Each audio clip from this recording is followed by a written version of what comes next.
morning, viewers. Thank you for tuning in with me today. And this is Book Club Corner. I am Jewel Green, and welcome all of you across the Caribbean, Trinidad and Tobago, wherever you may be viewing and tuning in. This is where we talk to local authors about their books, about their love for the written word and the literary arts. And with us today, we have a very special poet called Emily Bhola, and she's going to talk to us today about her book, and it's called The Inside Out, Upside Down. Welcome, Emily. Thank you for having me. You're welcome. Emily is the published author of Inside Out, Upside Down. She's also a reverse poet, and Emily's going to talk to us today about what that is. Yeah, because I've never heard that before. What is reverse poetry? Reverse poetry is a style of poetry in which you could read it from the top to the bottom and then from the bottom to the top.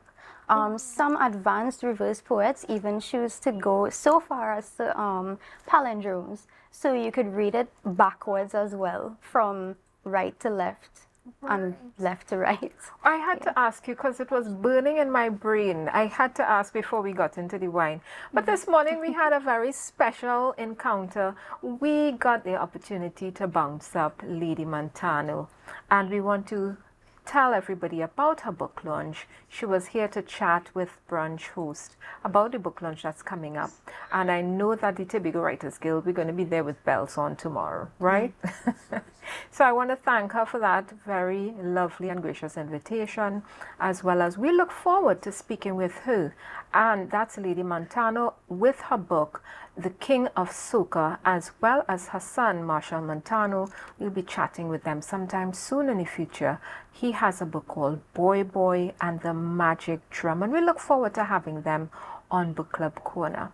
But before we get any further into this book of reverse poetry, we're going to be getting some wine. You know how we get down on Book Club Corner. We get some wine, and we have some more dashing wine. I don't know if you all remember, we had some dashing wine, that Blue Devil from Irie Roots, my good friend Marlene Sharp. So we have some more dashing wine, and let me tell you, it was so good last time. We're going to do the 5 S's of wine tasting, Emily, where we see the wine. We swirl the wine. We're looking for legs. And if you remember that this wine has some legs, so it's a little sweet, right? And if you like that type of wine, really easy on the palate. And then we sniff the wine. And we sip and savor.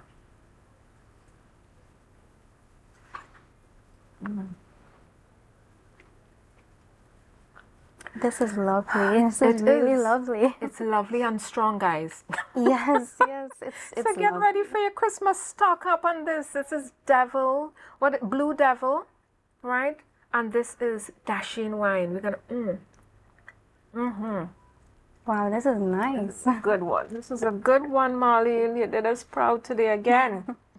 Thank you for introducing me to that. You're very welcome. I'm a beginner wine connoisseur. Oh, I love to pop the cherries. Today we're talking about your book, Emily. And before we get into the book, I want to ask you, as a young author, a young poet, what made you want to write a book and publish it? To be honest, it was such a leap of faith for me. It was never really something I planned.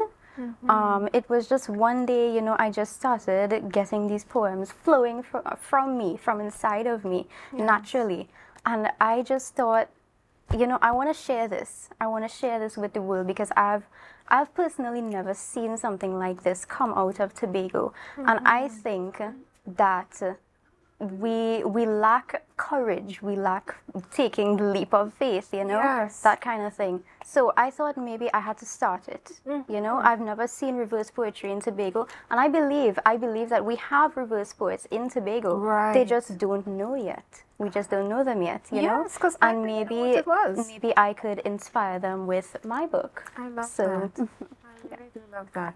Y'all, this book is called Inside Out, Upside Down. Right? It's a reverse poetry book, and it's, as you know, we love easy to take with us everywhere books. This book is really nice. It's lightweight, slim, paperback, an easy read, let me tell you. And you can get it on Amazon, or you can contact Emily to get it directly from her. But Emily, when I opened the book and I started to read these poems, because you have a really nice table of contents, I found your font, your use of font interesting. Before I get into the graphics that you have here with your poems, tell me about your font choice, because we don't usually see a lot of books using this font. And this font is a really nice font, guys. Very, very easy to read, easy on the eyes. Why did you choose this font type? Why did you choose this one? Okay, so personally, I really love the typewriter effect. I love the classic take on poetry and writing in general.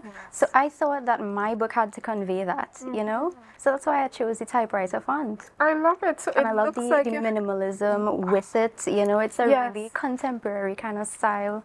Yeah. I know what you mean. And it doesn't clash with your outfit. But yeah, I'm complimenting my little... Yes. I love this. So this book is about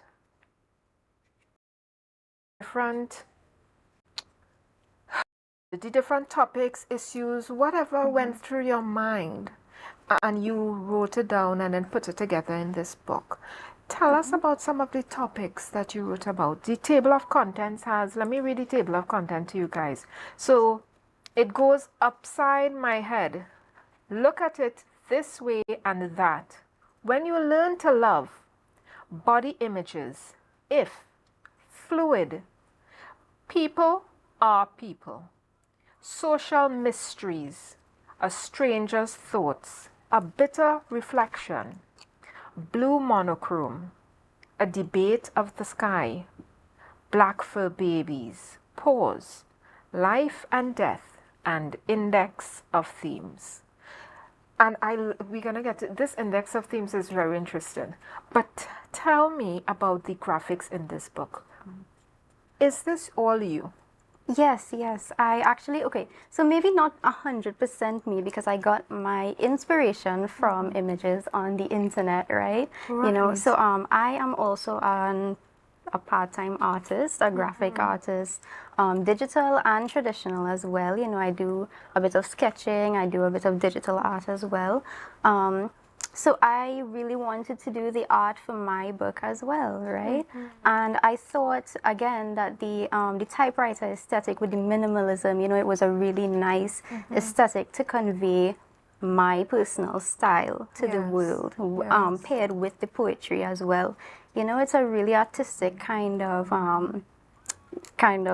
aesthetic. Yes, and I really like it. It's the graphics are very they give a modern feel. Yes, yes, a very clean, modern feel. And I was tempted, guys, to start coloring because they're so cute.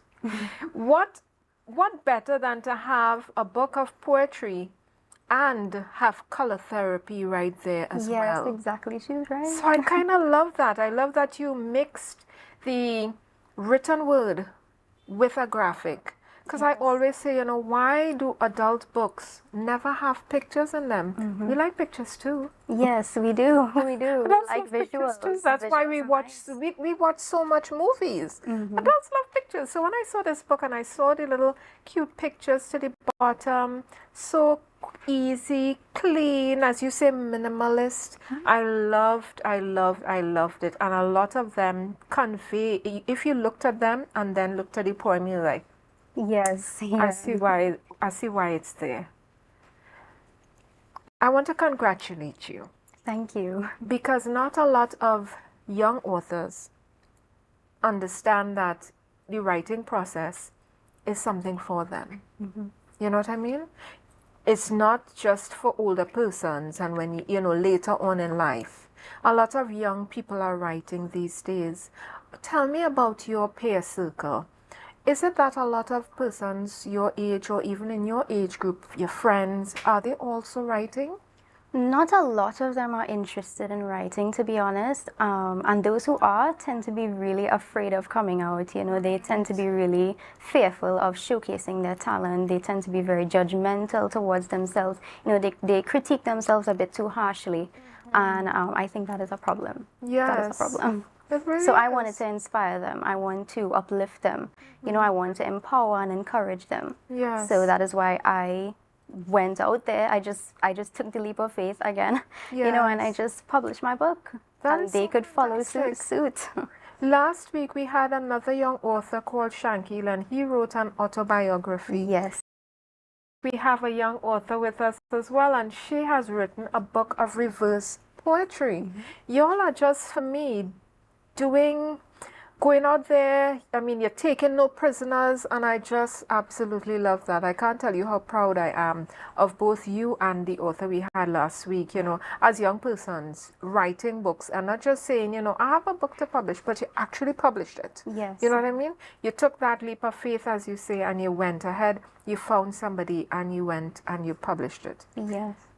Emily, tell me about your publishing process. What was it like for you going from having a completed manuscript to getting somebody to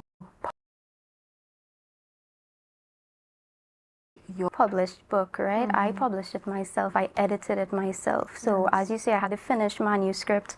I knew I wanted it published. I personally didn't know any local publishers who I could trust, you know. I really didn't know. I wasn't out there at all. I was just, you know, that type of introverted writer who didn't know anything. I didn't know anyone. So I took it upon myself, right? So I got on there, I got on the internet. I learned that Amazon has a self-publishing section on their website, KDP. the Amazon KDP, Yes. yes, the Kindle Direct Publishing, right? That's right. So I went ahead, I made an account, I read the FAQ and everything, I learned everything.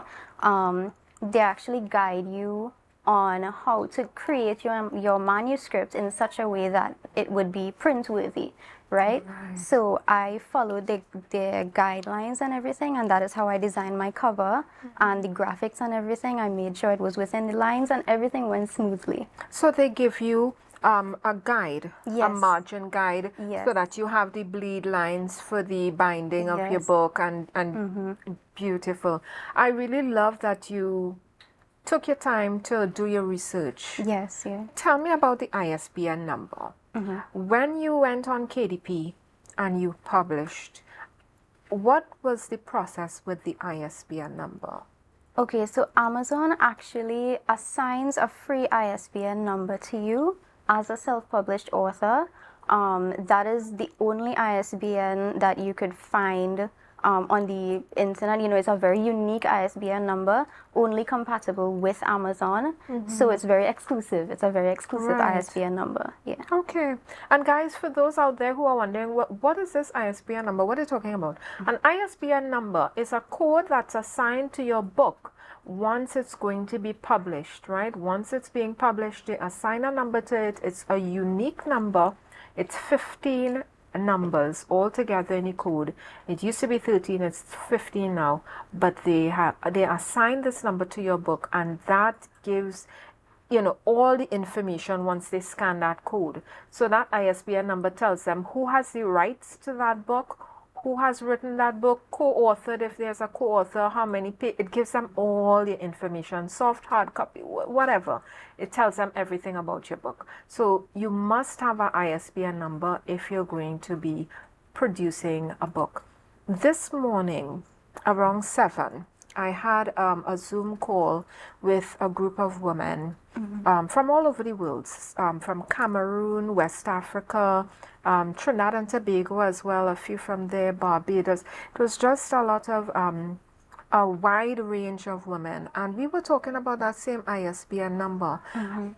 I want to put some focus on it, and I'll tell you why. I had an author that I am doing some marketing for, and she was explaining to me the issues she experienced with a publisher who applied for an ISBN number for her, and it's the publisher's number. The book now is attached to the publisher. Oh dear. Yes. And I'm saying that to let you all know out there, guys, girls, publishing, please make sure that your ISBN number belongs to you, right? Amazon gives you an ISBN number and they don't give you any problems to make sure it No, is they yours, don't, yeah. right? And if you go through a third party and they get it from Amazon, you know, it can all be sorted out. But please make sure that that ISBN number is yours. It is on your name, because the rights to your book will not be yours. It will be to whoever owns that ISBN number that's attached to your book. We're going on a quick break, and Emily and I are going to keep chatting, but we're going to be back in a few minutes to continue talking about this reverse poetry. See you in a few. Welcome back to Book Club Corner, where we chat with local authors every Wednesday about the love for the written word, their books, and the literary arts. Listen, the literary arts is such a deep pool. When you get in there, there is no end to what you can discover, what you can find, and what you can chill and chat and sip about. I tell you, it's a lot of information out there. And we're here today with Emily Bhola, a reverse poet, talking about her book, Inside Out, Upside Down. And reverse poetry, as Emily explained, is that you can read the poem from the bottom up and left to right, right to left. Yes, is that what it means? Not all the time. The right to left and left and right is a palindromic style. Right. That is not what did that you say common. it was? Please tell them. Palindromic style. Listen, Yeah. guys, she knows her stuff. She knows her stuff. Yeah, so a palindrome is a word that you can read from left to right and right to left. Yes, like level. Yes, like level. Yes. Yeah, exactly. Yes, and we love palindromes. If you know anything, all our Harry Potter lovers out there, right? That's all I'm going to say. I'm just going to drop those nuggets. All our Harry Potter lovers out there, get into it. Y'all know what it's about. I'm hearing somebody cheering me on. Emily, when you come to Book Club Corner, you have to read us. We love to be read aloud too. And Emily has found 3 poems. She's going to read page 3 and 4 today, right? So the poem from page 3 and from page 4, she's going to read first, and then she's going to read some more for us. And we're going to chat a little bit more, because I have something I want to ask you about. When I read this particular poem, I said, Oh, the anticipation. I pull out my detective hat when I read it, right? So we're going to get into that. So let me get comfy. You ready, Emily? Yes, I am. Please take us away. Okay, so in this book, right, I have paired each poem with a small quote, a little quote to accompany it and kind of give the reader an insight to what the following poem is going to be about, right? So this poem is entitled Look at It This Way and the Other. This is the quote. As you get older and you grow, you realize you don't know how much you don't know. Broaden the mind so once in a while, someone can drop a thought that's probably worth your while, right? So this quote is encouraging the reader to broaden their mind. And that is what this reverse poem is about. So from top to bottom, look at the world only one way. You can't possibly see it in another perspective because you can only focus on your view. Whatever you do, don't broaden your mind. It wouldn't distract you if you just concern yourself with yourself. You simply can't and shouldn't look at the world in another way. So from top to bottom, you see a very closed-minded perspective where the person really doesn't want to see anything from any other perspective. They just want to think about themselves only. Yes. Right? It's very selfish. And then from bottom to top, look at the world in another way. You simply can't and shouldn't just concern yourself with yourself. It wouldn't distract you if you broaden your mind.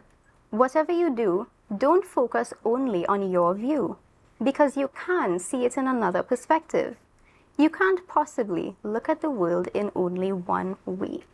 I And then accompanying it, we have the picture of an Yes, this owl. little I don't know owl. if, Yeah, if we they can see can't it. barely see it, but Yeah, there's a this little little owl. owl. This particular owl is really famous for looking upside down, you know, because he Yes. likes to see the world in another perspective. That's what they like to do. So that is why I chose this graphic. That's what we call in the Caribbean, he fast.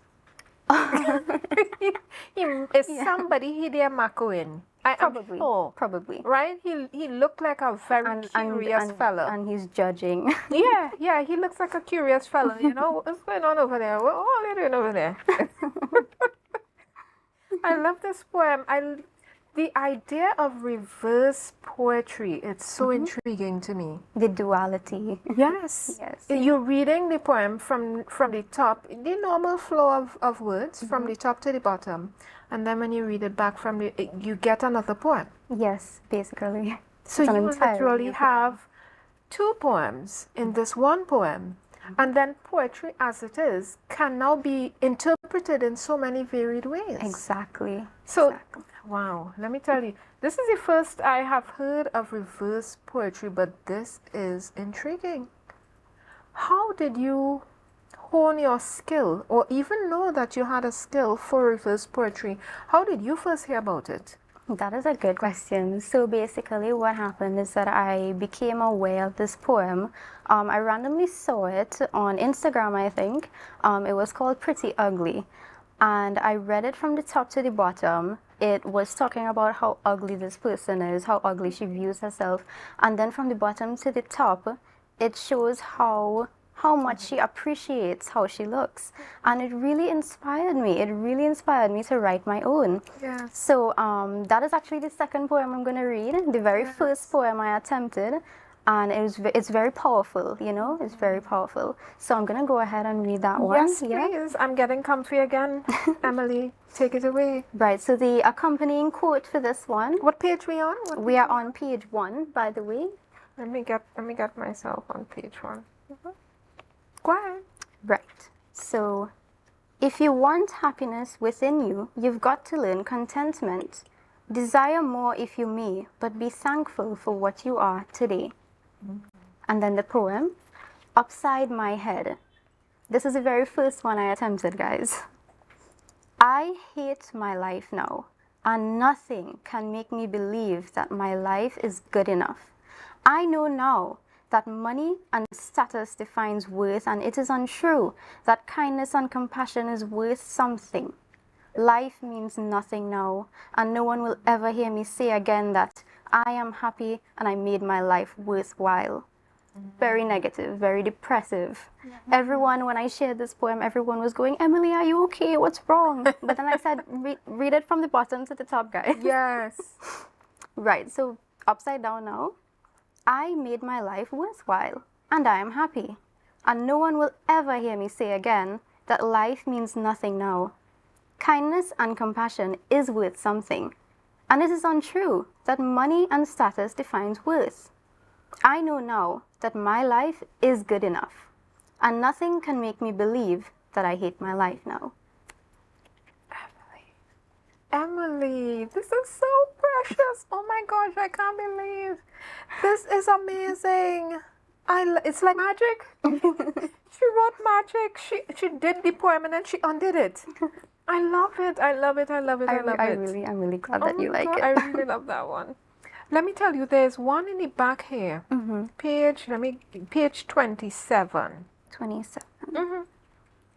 A debate Oh, that of the one. sky. She says, oh, that one. She knows. Yes, she knows I know which one it is. Yes, she said, oh, that one. Yes, a debate of the sky. Could you the first part of that? And let's The talk first about stanza or the yes, quote? the first stanza. And let me ask you a question about this, please. Okay, so first stanza. The light of the sun is second to none. It's utter poppycock to say or think the moon is the lovely one.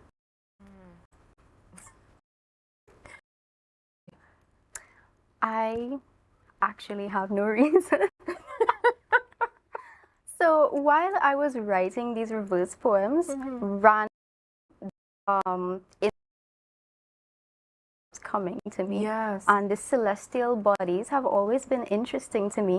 So they naturally came to me as well. You know, I was just thinking about how people compare the moon and the sun, and there's so much contrast between light and darkness, and I couldn't help but write one about them, you know. It's so true, because we do a lot of studying astrology, the sun, the moon, the stars, mostly the moon and the stars, right? Whether it's full moon, quarter moon, when to cut your hair, when to plant, all sorts of different things. There's a whole almanac, the farmer's almanac, right? Yes. That is looking at the movement of the moon. But I have not heard them talking about the sun. Exactly. And this part of the poem, when I read it, I said, huh. I said, you know, maybe I could see how lovely the sun is if I could even look at it. If I could glimpse it, maybe I would see its loveliness. But it's just, we take it for granted that what we are able to see, because we can't really look at the sun, right? Yes, it's too exactly. bright. We usually we are able to see a sunset or an early morning sunrise. So it's like it burns so bright, it's overlooked. Yes, when it's in its full glory, I mean, you can't look at it. So how can you compare? You know, when it's in its full glory, compared to the moon, when the moon is in its full glory, you can only see them, only see the moon when it's in its full glory. So I was like, you know, that is so true.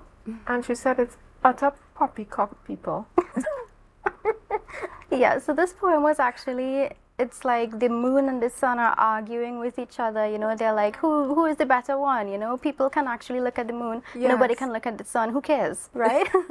This is what, and like that's what the quote is about, actually. I think the moon is in love with the sun, but she's also a little jealous. But what if the sun is actually the one who burns because he's envious? What if? Y'all, get into this book. Get into this book. This reverse poetry is intriguing.